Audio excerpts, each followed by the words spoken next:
Dr. Elena Vasquez pressed her face against the cold window of the research station and stared at the purple sky of Kepler 442c.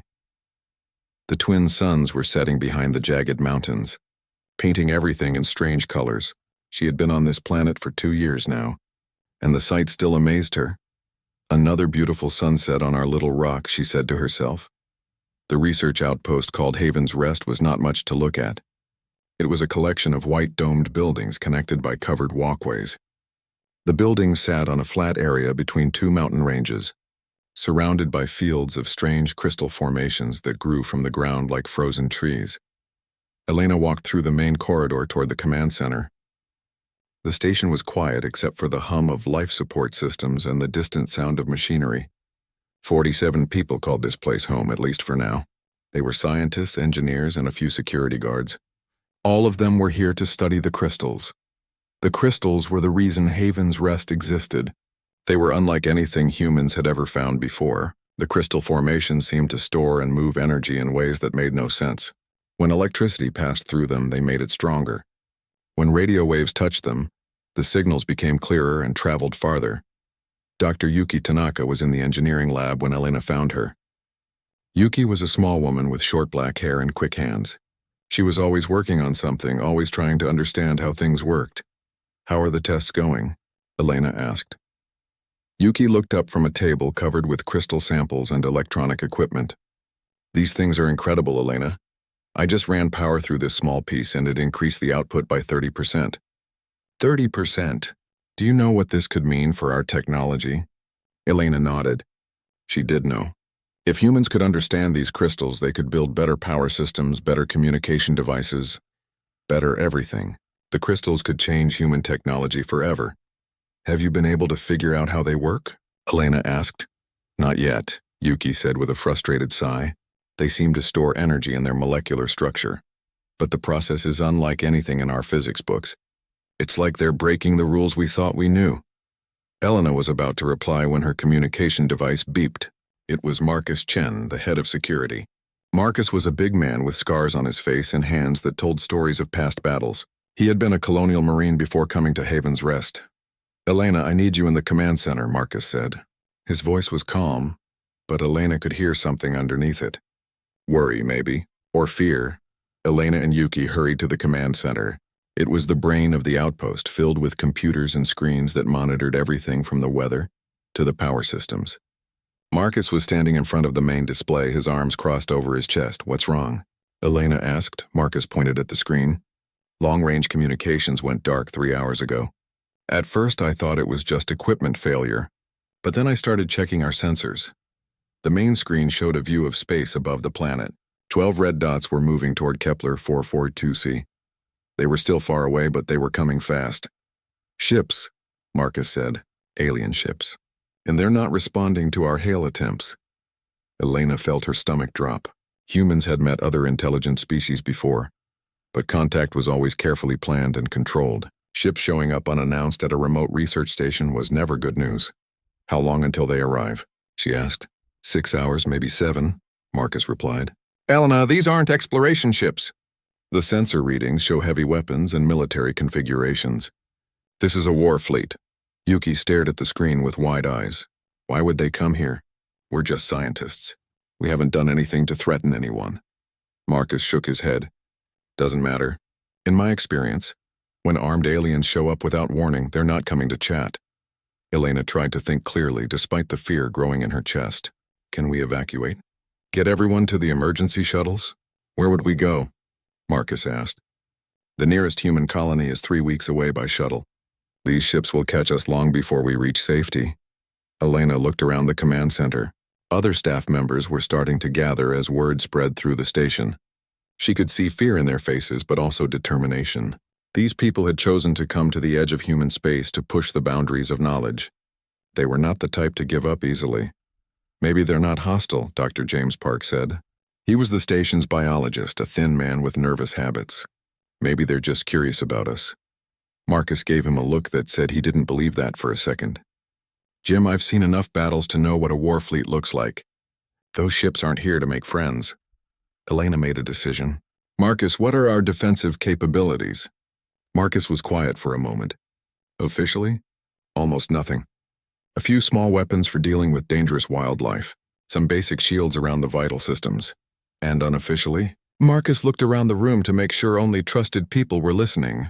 This location wasn't chosen just for the crystals, Elena. Before it was a research station, this site was being considered for a military outpost. There are some systems here that aren't in the official records. Yuki looked surprised. What kind of systems? Underground bunkers with better shielding. Some automated defense turrets that were installed but never activated. Emergency weapon supplies. The military abandoned the project when they decided this sector was too remote to defend, but they left some hardware behind. Elena felt a small spark of hope. Can you get those systems online? Maybe. It will take time and I'll need help. Elena looked around the room at her people.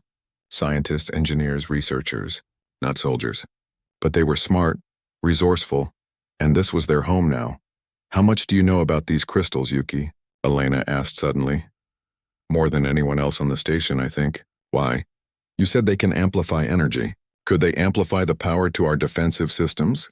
Yuki's eyes widened as she understood what Elena was thinking. Theoretically, yes, but I've never tried anything on that scale. It could be dangerous. More dangerous than 12 alien warships? Elena asked. Yuki thought for a moment, then shook her head. No, I don't think so. If we could create a network of crystals connected to the defense systems, we might be able to boost their effectiveness significantly. Marcus was already moving toward the door. I'll start getting the military systems online. Yuki, how quickly can you set up your crystal network? Give me 4 hours and every engineer on the station and I might be able to do something useful.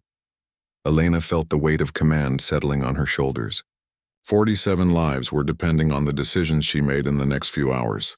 She thought about the chain of command protocols, about calling for help, about following proper procedures. Then she looked at the screen showing the approaching alien fleet and made her choice. Do it, she said. Both of you. Get those systems ready. Everyone else, I want a complete inventory of everything we have that could be used as a weapon or defense. Food, medical supplies, communication equipment, everything. If we're going to make a stand here, we need to know what we're working with. As people scattered to their tasks, Elena stayed in the command center, watching the red dots on the screen grow closer. She thought about her family back on Earth, about the research they were doing here, about the knowledge that would be lost if the station was destroyed. She thought about the crystals outside, glowing softly in the alien twilight. For 2 years they had been trying to understand these strange formations. Now their lives might depend on them.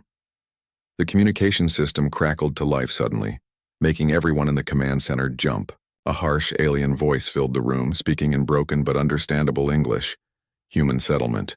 You have invaded Zarketh space. You have 1 of your hours to abandon this world. Leave now or be destroyed. This is your only warning. The transmission ended, leaving the room in silence. Elena looked around at her team. Scientists and engineers, not soldiers. But they were human, and humans had a long history of refusing to back down when cornered. Well, she said quietly, I guess we know where we stand. Outside, the crystal formations began to glow brighter as Yuki's team started connecting them to the station's power grid. The countdown had begun. The hour passed too quickly. Elena stood in the command center, watching the countdown timer on the main screen reach 0. Around her, the research station hummed with activity as her team worked desperately to prepare their defenses. Time's up, Marcus said from his position at the security console. His fingers moved across the controls, bringing the hidden defense systems online one by one. Bunker doors are sealed. Weapon systems are active. Not much, but it's something. Yuki burst through the door, her hair messy and her clothes covered in crystal dust. The network is ready, she announced breathlessly. I've connected 17 large crystal formations to our power grid. The energy amplification is working better than I hoped. Elena felt a small surge of hope. How much better? Our shields should be 3 times stronger than normal. The defensive turrets will have enough power to punch through most armor. And Elena, Yuki paused, her eyes bright with excitement. I found something else. The crystals aren't just amplifying our power. They're creating some kind of interference field. It might disrupt their sensors. Before Elena could respond, the lights in the command center flickered. Then the building shook as something exploded outside. The orbital bombardment had begun. They're targeting our communications array, Marcus reported, watching the security feeds. And the main power generator. They're trying to blind us and cut our power. Elena gripped the edge of the console as another explosion rocked the station. Are they hitting anything important? Marcus smiled grimly. Nope. They're hitting the decoy systems we set up on the surface. The real equipment is underground, protected by the crystal shields. The alien commander, War Chief Thakmor, stood on the bridge of his flagship and watched the bombardment with satisfaction. The human settlement was small and weak, just as his scouts had reported. The orbital strikes were hitting their targets perfectly. Soon his warriors would land and finish off any survivors. War Chief, his weapons officer, reported, the human communications are still active. Their power systems show no signs of failure. Thakmor frowned. His weapons should have destroyed those systems easily. Increase the bombardment. Target every structure on the surface, yes. War Chief. More explosions lit up the night sky around Haven's Rest. But deep underground, the humans watched their real systems continue to function perfectly. The crystal network was protecting them better than they had dared to hope. Landing ships are launching, Marcus announced. Looks like they're sending down about 200 warriors in the first wave. Elena activated the station-wide communication system. All personnel, this is Commander Vasquez. The aliens are landing ground forces.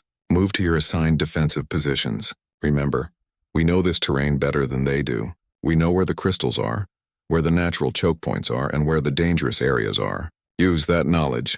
Dr. Park's voice came over the radio from his position in the eastern bunker. Elena, I've been studying the alien biology from their ship signatures. Their species seems to prefer hot, dry climates. This planet's cold and humid environment should work against them. Good intel, Jim. Pass that information to all teams. The first Zarketh landing ship touched down in the valley below the station. The warriors that emerged were impressive creatures, standing nearly 8 feet tall with thick armored skin and powerful weapons. They moved with the confidence of a species that had conquered dozens of worlds. War Captain Vectar led the first assault team. He had fought in 20 campaigns and never lost a battle. These humans would be no different from all the other weak species his people had defeated. Spread out, he ordered his warriors. Find the survivors and eliminate them. Show no mercy. The Zarketh began advancing up the mountain toward the research station. They moved in perfect formation, their weapons ready, their movements precise. They were professional soldiers attacking what they believed were defenseless scientists. That was their first mistake. The attack began when the lead group of warriors reached the crystal fields. Yuki had spent hours placing charges among the formations, connected to pressure sensors. When the heavy Zarketh stepped on the hidden triggers, the explosion sent crystal shards flying like deadly bullets. Contact, War Captain Vector shouted as his warriors dove for cover. We're taking fire from concealed positions. But there were no concealed positions. The humans had turned the landscape itself into a weapon. Marcus watched the alien forces through the security cameras and smiled. Yuki, can you activate the electromagnetic pulse in Sector 3? Already on it, Yuki replied. From her position in the engineering bunker, she sent a surge of power through the crystal network. The formations around the alien forces began to glow brightly, creating an electromagnetic field that interfered with their equipment. The Zarketh warriors found their weapons malfunctioning, their communication devices filled with static, and their targeting systems failing. They were fighting blind in an environment that seemed to be actively hostile to them. This is impossible, Vectar roared. They're just scientists. How are they doing this? Elena's voice echoed across the battlefield through speakers hidden among the crystals. War Captain Vectar, this is Dr. Elena Vasquez, commander of Haven's Rest Research Station. You came here expecting to find helpless civilians. Instead, you found humans. That was your mistake. Surrender now, human, and we will grant you a quick death. I don't think so, Elena replied calmly. You see, you made a fundamental error. You assumed that because we're scientists, we're weak. But humans don't separate warriors from thinkers the way your species does. Every human here is both. To prove her point, Dr. Park emerged from behind a crystal formation with a weapon that he had modified using the research equipment. The device sent a focused beam of energy that overloaded the shields of 3 Zarketh warriors at once. Impossible, Vectar shouted. That was a biology expert. Yes, Elena's voice replied. A biology expert who understands exactly how much electrical current your nervous system can handle before it shuts down. The battle raged for hours. The Zarketh were stronger and better armed, But the humans had advantages the aliens couldn't understand. They knew every rock, every crystal formation, every hidden path. They had turned their scientific knowledge into weapons and their research equipment into tools of war. Dr. Sarah Chen, a geologist, triggered a controlled landslide that buried 20 Zarketh warriors. Dr. Martinez, a chemist, released a gas made from local plants that made the aliens dizzy and sick. Engineer Thompson used his knowledge of electronics to turn the aliens' own weapons against them. War Chief Thakmor watched the battle from orbit with growing anger and confusion. His warriors were some of the finest in the galaxy, but they were being defeated by a handful of human researchers. "How many humans are down there?" he demanded. "Our sensors show 47 life signs, War Chief," his science officer reported. 47, Thakmor roared. "We have 200 warriors on the surface, and they're being defeated by 47 humans." "War Chief," his communications officer said hesitantly, "perhaps we should withdraw and call for reinforcements." Thakmor's eyes blazed with fury. "No, I will not retreat from a handful of scientists." "Send the second wave. Send the third wave. Send every warrior we have." On the surface, Elena watched the alien reinforcements landing and felt her heart sink. They had fought well, better than she had dared to hope, but there were limits to what they could do. "How many did we get?" she asked Marcus. "About 60 of them are down permanently," Marcus replied. "Maybe another 30 are wounded badly enough to be out of the fight." "But Elena, they're landing more troops." "A lot more troops?" Elena nodded. She had known this moment would come. They had surprised the aliens with their first defense, but now the Zarketh knew what they were facing. The next assault would be different. "All teams, pull back to the secondary defensive positions," she ordered. "We've shown them that humans don't go down easy. Now let's show them what happens when you back us into a corner." As the human defenders fell back toward the main station, War Captain Vector regrouped his surviving warriors. He had lost nearly half his force to these impossible humans, and his pride was wounded almost as badly as his body. "War Chief," he reported to the ship, "the humans are more dangerous than we anticipated. They've turned the entire environment into a weapon. Request permission to use heavy bombardment on their positions." "Denied," Thakmor replied. "I want prisoners. I want to understand how they did this. Take the station intact." Vector looked at the glowing crystal formations around him and wondered if his war chief truly understood what they were facing. These humans weren't just defending their home. They were fighting like every human was a warrior and every scientist was a weapon. As the twin suns set on Kepler 442c, the battle was just beginning. War Chief Thakmor paced the bridge of his flagship like a caged predator. The reports from the surface made no sense. His elite warriors, veterans of a dozen conquered worlds, were being systematically destroyed by human scientists. It was impossible. It was humiliating. "Show me the tactical analysis," he commanded. The main display lit up with a detailed map of the human settlement. Red markers showed where Zarketh forces had been eliminated. There were far too many red markers. "The humans are using the natural formations as weapons," his tactical officer explained. "These crystal structures seem to amplify energy and create interference fields. They've also demonstrated knowledge of our biological weaknesses." Thakmor studied the map. "They've had time to prepare. That explains their initial success. But they are still only 47 individuals against our entire fleet." "War Chief," his science officer said hesitantly, "perhaps we should study these humans more carefully before committing more forces." Thakmor's eyes blazed. "Are you suggesting we retreat from a research station?" "No, War Chief. I'm suggesting we adapt our tactics. These humans are not behaving like any species we've encountered before." Below on the planet's surface, Elena and her team were working frantically to prepare for the next assault. They had won the first battle, but everyone knew it was just the beginning. "The crystals are working better than we hoped," Yuki reported from the engineering station. "I'm reading energy amplification rates of over 300% in some areas. The electromagnetic interference is also stronger than our models predicted." Marcus was studying the tactical display, planning their next defensive moves. "The aliens will adapt quickly. They'll try different approaches, use different weapons. We need to be ready for anything." Elena nodded. "What do we have for the next phase?" "I've been working with Dr. Martinez on something special," Marcus said with a grim smile. "Show her, Carlos." Dr. Martinez, the station's chemist, held up a small device that looked like a modified atmospheric processor. I've been analyzing the water samples from the alien landing sites. Their species has a very different biology from ours. What's harmless to us could be deadly to them. You've made poison? Elena asked. Not exactly poison. More like biological warfare using the local ecosystem. There are several plants here that produce alkaloids that would be toxic to their nervous systems. I've processed them into an aerosol form. Elena felt uncomfortable with the idea, but she pushed the feeling aside. The aliens had come here to kill them all. Survival required hard choices. How do we deploy it? The atmospheric processing stations around the valley, Marcus explained. We can release it into the air in controlled areas. It won't affect us because of our different biology, but it should make the aliens very sick. Yuki looked up from her crystal analysis. I have an idea that might help too. The crystals can store and redirect energy, right? What if we could store the energy from their weapon fire and redirect it back at them? Is that possible? Elena asked. I think so.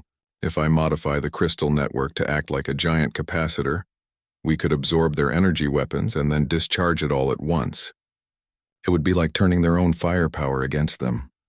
Elena felt a surge of hope. Her team was thinking like warriors now, using their scientific knowledge as weapons. Do it, both of you. How long do you need? Give me 2 hours, Yuki said. I can have the biological weapons ready in 1 hour, Martinez added. You have it, Elena said. She activated the communication system to address the entire station. All teams, we have 2 hours to prepare for the next assault. Use every advantage we have. This is our home and we're not giving it up. On the flagship above, Thakmor was receiving new intelligence about the human defenses. His elite reconnaissance team had managed to get close enough to observe the station's capabilities. Humans have established multiple defensive positions using natural cover, the team leader reported. They've also modified the local environment extensively. The crystal formations appear to be connected in a network that amplifies their defensive systems. How many weapons do they have? Nakamura asked. Unknown, War Chief. They seem to be using improvised weapons created from research equipment. Our technology scanners can't identify them as standard military hardware. Thakmor slammed his fist on the command console. Improvised weapons! They're fighting us with laboratory equipment. War Chief, his tactical officer said carefully. Perhaps that's exactly why they're so effective. We're trained to fight military opponents with military tactics. These humans are using approaches we've never encountered.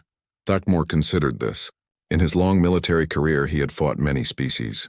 But they had all been warriors fighting with warrior weapons and warrior tactics. These humans were something different. Very well, he said finally. We adapt.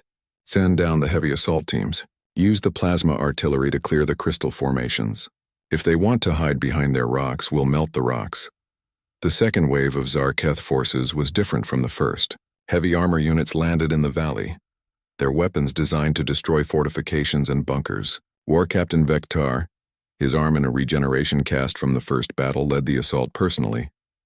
This time we do not underestimate them, he told his warriors.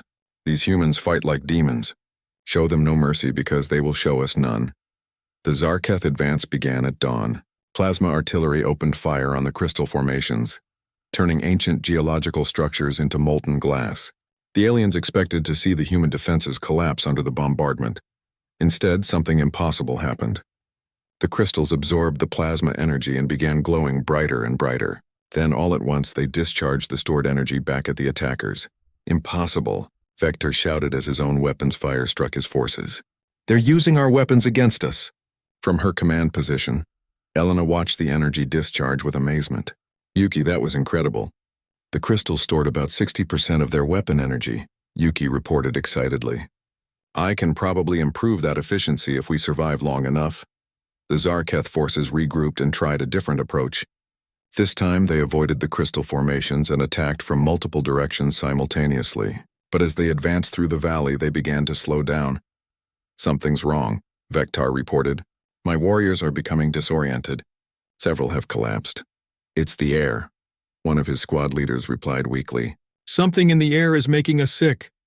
Dr. Martinez watched the alien stumble and fall through his observation scope. The biological agent is working perfectly, he reported to Elena. Their nervous systems are shutting down from the alkaloid exposure. But the Zarketh were adaptable fighters. When they realized the air itself was poisoned, they activated their atmospheric filters and continued the advance. However, the delay had given the humans time to prepare another surprise. As the alien forces moved through the narrow passes between the mountains, Elena triggered the geological charges that Dr. Chen had spent hours placing. The controlled avalanches buried 2 entire Zarketh companies under tons of rock and ice. "Status report," Elena called over the radio. "Eastern approach is blocked," Marcus reported. "We got about 80 of them in the avalanche. Western team is holding position," Dr. Park added. "The atmospheric poisoning is keeping them cautious. Northern pass is compromised," came a worried voice from Dr. Thompson. "They're using flying units to bypass our ground defenses." Elena felt her heart sink. The aerial assault was something they hadn't been able to plan for effectively. "All teams prepare for flying enemies. Use whatever you have." The Zarketh air units swept over the human defenses, their weapons targeting the command positions. But as they passed over the crystal field, something unexpected happened. The electromagnetic interference from the crystal network disrupted their flight systems. 3 alien flyers crashed into the mountain peaks, their pilots unable to control their vehicles in the energy field. The others retreated quickly, unwilling to risk more losses. War Chief Thakmor watched the battle reports with growing fury and confusion. His forces had every advantage: Rorokir's superior numbers, better weapons, advanced technology, yet they were being defeated by human ingenuity and determination. "War Chief," his science officer said, "I've been analyzing the human defensive strategies. They're not fighting like any military we've encountered. They're fighting like researchers." "What do you mean?" "They study us, learn our weaknesses, and then exploit them. When we use energy weapons, they find ways to redirect the energy.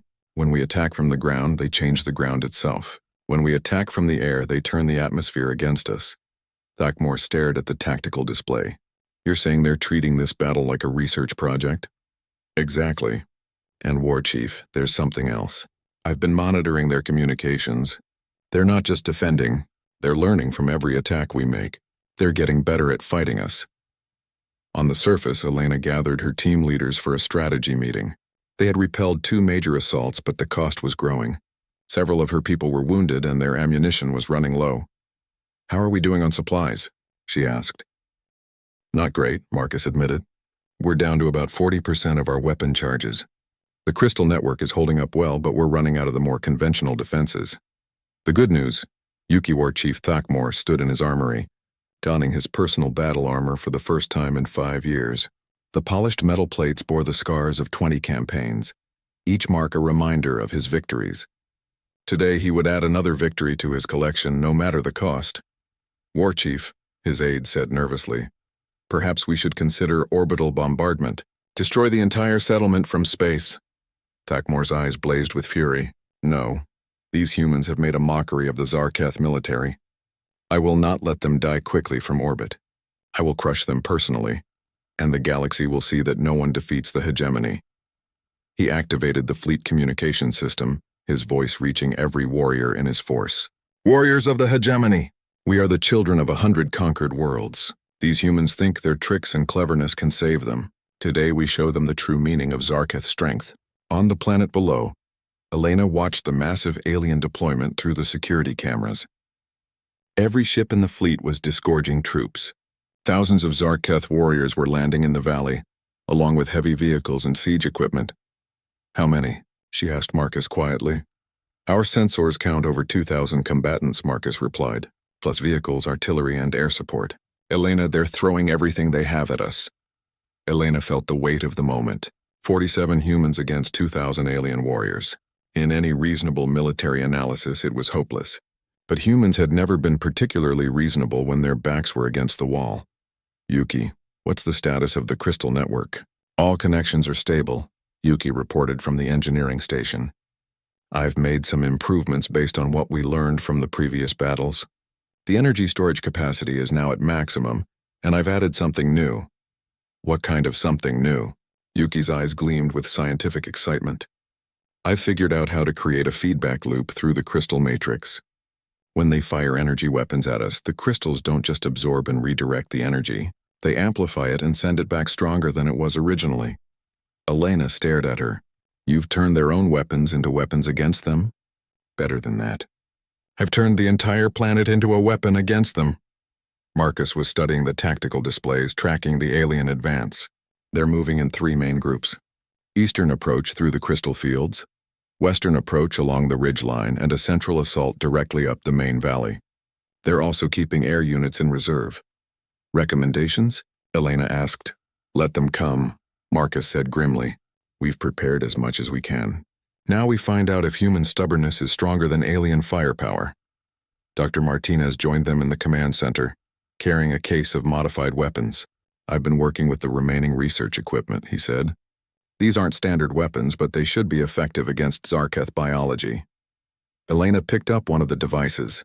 It looked like a modified atmospheric scanner combined with parts from a geological survey tool. What does it do? Sonic disruptor, Martinez explained. Their inner ear structure is different from ours. This frequency should completely destroy their balance and coordination. Dr. Park appeared with his own collection of improvised weapons. I've been studying their psychology from the battle recordings, he said. The Zarketh respect strength and despise weakness, but they've never encountered a species that gets stronger under pressure. What do you mean? Elena asked.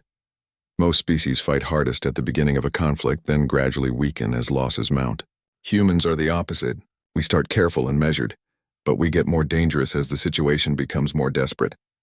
Elena understood. You're saying they expect us to be weaker now than we were at the beginning. Exactly.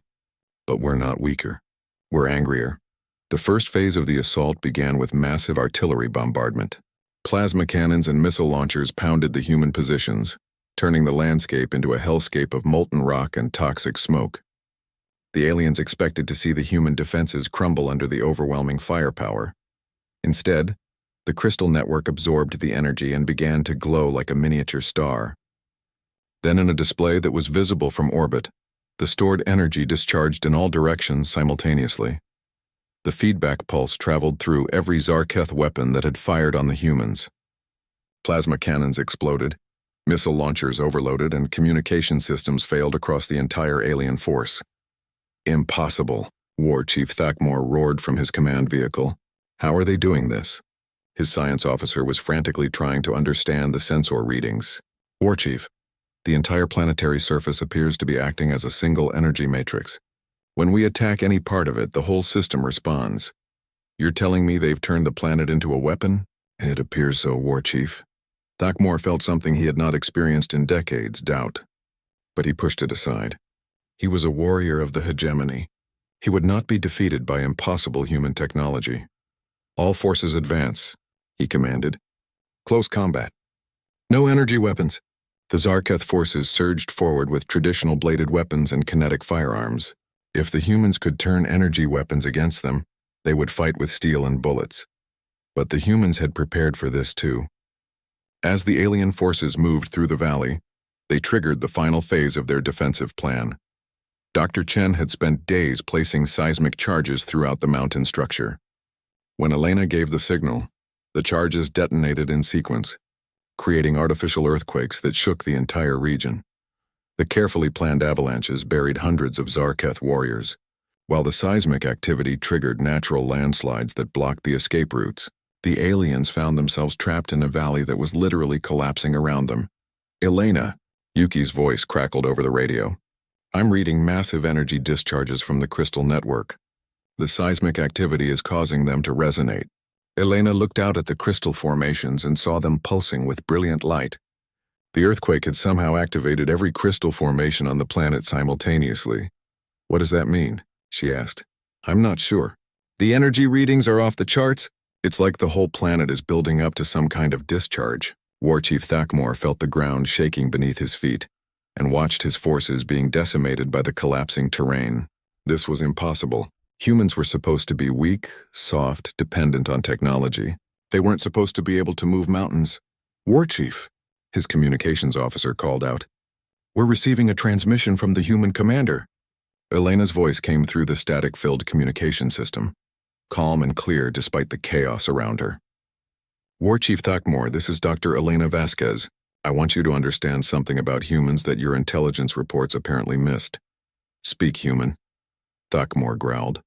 We're not warriors in the way your species understands warriors.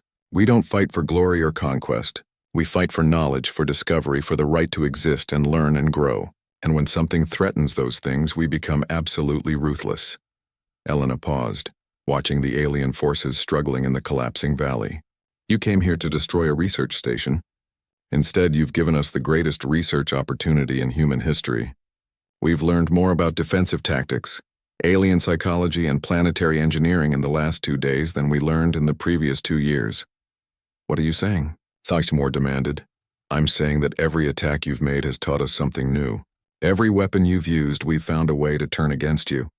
Every tactic you've tried, we've adapted to and overcome. You're not fighting scientists, War Chief. You're fighting human curiosity weaponized. Thakmor felt a chill that had nothing to do with the planet's cold air. He was beginning to understand what his forces were really facing. This ends now, he roared, drawing his personal weapon. I will kill you myself. You're welcome to try, Elena replied. But War Chief, you should know that we've been recording everything. Every tactic you've used, every weakness you've shown, every strategic mistake you've made. If somehow you manage to destroy us, this information will still reach human command. They'll know exactly how to fight your species. The implication was clear. Even if the Zarketh won this battle, they would lose the larger war. The humans had turned their own destruction into a learning experience that would benefit all of humanity. War Chief Thakmor looked around at his decimated forces, trapped in a valley surrounded by mountains that moved at the humans' command, and crystals that turned their own weapons against them. For the first time in his long military career, he began to understand what defeat felt like. The crystal formations around the valley began pulsing faster, building towards something that none of them fully understood. The planet itself seemed to be preparing for a final demonstration of human ingenuity. All forces, Elena announced over the communication system, prepare for the end game. The crystal formations across Kepler 442c reached critical resonance as the planet shook with artificial earthquakes. In the command center of Haven's Rest, warning alarms screamed as energy readings climbed beyond anything they had ever recorded. Yuki, Elena shouted over the noise. What's happening to the crystals? Yuki's hands flew across her control panel, trying to understand the readings. The seismic activity triggered something. The crystals aren't just connected on the surface anymore. They're resonating with formations deep underground, formations we didn't even know existed. Outside, the crystal formations blazed with light so bright it was visible from orbit. The Zarketh fleet registered massive energy readings from the planet's surface, energy levels that should have been impossible for a simple research station. War Chief Thakmor stood in the collapsing valley, watching his forces die around him. 2,000 of the finest warriors in the hegemony, reduced to scattered groups struggling against an environment that seemed determined to kill them. He had never seen anything like it, War Chief, his aide called out, stumbling through the rubble. The fleet is requesting orders. The energy readings from the surface are threatening our ships. Thakmor looked up at the sky where his mighty fleet hung in orbit. Ships that had conquered star systems were being threatened by the energy output of a human research station. The irony was bitter. Tell the fleet to maintain position, he ordered. I will not retreat from these humans. But even as he spoke, Thakmor knew the battle was lost. His forces were scattered, his equipment was failing, and the planet itself had become his enemy. Still, he was Zarketh. He would die fighting rather than surrender to soft human scientists. In the command center, Elena made the hardest decision of her life. The crystal network was building toward an energy discharge that could destroy everything within 100 kilometers. Her people had the chance to eliminate the entire Zarketh ground force. But the cost would be enormous, Elena, Marcus said quietly. If we trigger the full discharge, we'll take out their entire landing force. But the station will be destroyed too. We might not survive the energy release. Elena looked around at her team, scientists and engineers who had become warriors, researchers who had turned their knowledge into weapons. They had fought impossible odds and won, but victory always came with a price. Dr. Park spoke up from his position. Elena, I've been monitoring the alien communications. Their fleet is preparing to retreat. If we can eliminate the ground forces, the survivors might think twice about attacking other human settlements. What about us? Dr. Thompson asked. What happens to the people still in the station? Elena was quiet for a long moment. Outside, the crystals pulsed brighter with each passing second. The energy buildup was becoming unstable. Soon it would discharge whether they wanted it to or not. Yuki, she said finally, can you control the discharge? Directed away from the main station? Maybe, Yuki replied, her voice tight with concentration. If I reroute the energy through the northern crystal formations, I might be able to focus most of it on the valley where the aliens are trapped. But Elena, there are no guarantees. The energy levels are beyond anything we've ever worked with. Elena activated the station communication system. All personnel, this is Commander Vasquez.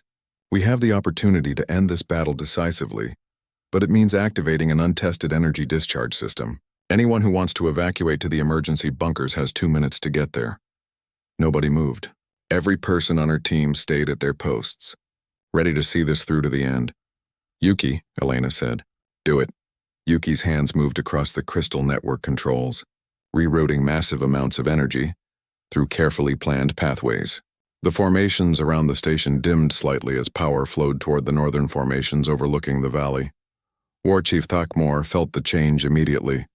The air itself seemed to vibrate with potential energy. Around him, his surviving warriors looked up at the blazing crystal formations with growing fear. War Chief, his communications officer reported, the energy readings are focused on our position. Whatever the humans are planning, we're at the center of it. Thakmor activated his personal communicator, trying to reach his fleet. This is War Chief Thakmor to all vessels. The humans have some kind of planetary weapon. If I do not survive, you are to withdraw immediately and report to the Hegemony Council. War Chief, came the response from his flagship. We can extract your forces. The teleportation systems are still functional. Negative, Thakmor replied. We came here to eliminate these humans. If we retreat now, we admit that a handful of scientists defeated the entire Zarketh military. The shame would follow us forever. Elena watched the energy readings climb toward critical levels. The crystal formations were beyond her team's ability to control now. The planet was preparing to unleash forces that had been building for millennia. 30 seconds to discharge, Yuki announced. Elena, I want you to know that working with you has been the greatest honor of my career. Elena felt tears in her eyes. The honor was mine, Yuki, all of you. You've shown the galaxy what humans are capable of. Dr. Martinez looked up from his station. Elena, I'm reading some kind of feedback from the alien ships. The energy discharge is affecting their systems even from this distance. Elena realized what was happening. The crystal network wasn't just a planetary weapon. It was a transmission system that could reach across space. The energy discharge would cascade through any technology that had interacted with the crystals, including the Zarketh weapons that had fired on them. All alien vessels, Elena announced over the communication system. This is your final warning. Withdraw immediately or your ships will be caught in the energy cascade. War Chief Thakmor heard the warning and laughed bitterly. Humans, he said to his aide, even when they're about to destroy us, they give us a chance to escape. No wonder the galaxy underestimates them. In orbit, the Zarketh fleet felt the energy pulse reaching their ships. Weapon systems began overloading. Shields failed and several smaller vessels lost power completely. The feedback from their earlier bombardment was traveling back through their own systems. War Chief, the fleet commander called desperately. We're losing ships! The energy cascade is spreading through our entire fleet. Elena watched the readings with amazement. The crystals are using the energy signatures from their weapons as targeting systems, she announced. Every ship that fired on us is now connected to the planetary network. The discharge came like a second sunrise. Energy blazed from the crystal formations with the power of a small star, focused on the valley where the Zarketh forces were trapped. The blast was visible from 3 star systems away. When the light faded, the valley was gone. Where 2,000 Zarketh warriors had stood, there was now a perfectly smooth crater filled with molten glass.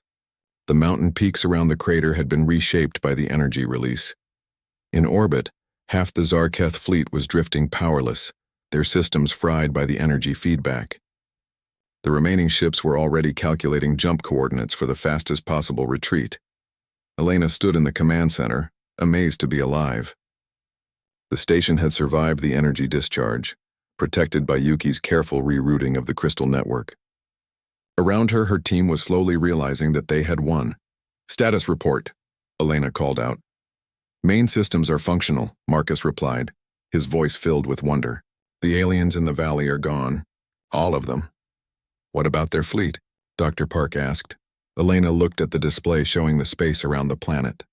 6 Zarketh ships were fleeing at maximum speed, while the rest floated powerless in orbit. "This is Dr. Elena Vasquez of Haven's Rest Research Station," she announced on all frequencies. "To any surviving Zarketh forces, your ground troops are eliminated, your fleet is crippled, and your war chief is dead.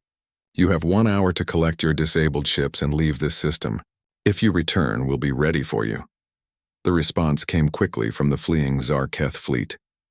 "Message acknowledged, human commander. We withdraw from your space." Elena slumped in her chair as the reality of their victory sank in. 47 humans had faced an entire alien battle fleet and won. But the cost had been enormous. 12 of her people had died in the fighting, and the station would need years to rebuild. "Elena," Yuki said quietly, "I'm getting long-range communications again. There are human ships incoming. A lot of them." Elena smiled for the first time in days. "How long until they arrive?" 3 days, Yuki replied. "It's a full Colonial Fleet battle group. Apparently our distress signal got through before the communications went dark." Dr. Park looked out at the transformed landscape around their station. The crystal formation still glowed softly in the alien sunset, but their energy levels were back to normal. "What do we tell them when they get here?" Elena thought about that question. How do you explain that a research station had defeated a military force that should have been invincible? How do you describe turning an entire planet into a weapon using nothing but scientific knowledge and human determination? "We tell them the truth," she said finally. "We tell them that a handful of humans proved something important today. We proved that knowledge is the most powerful weapon in the galaxy,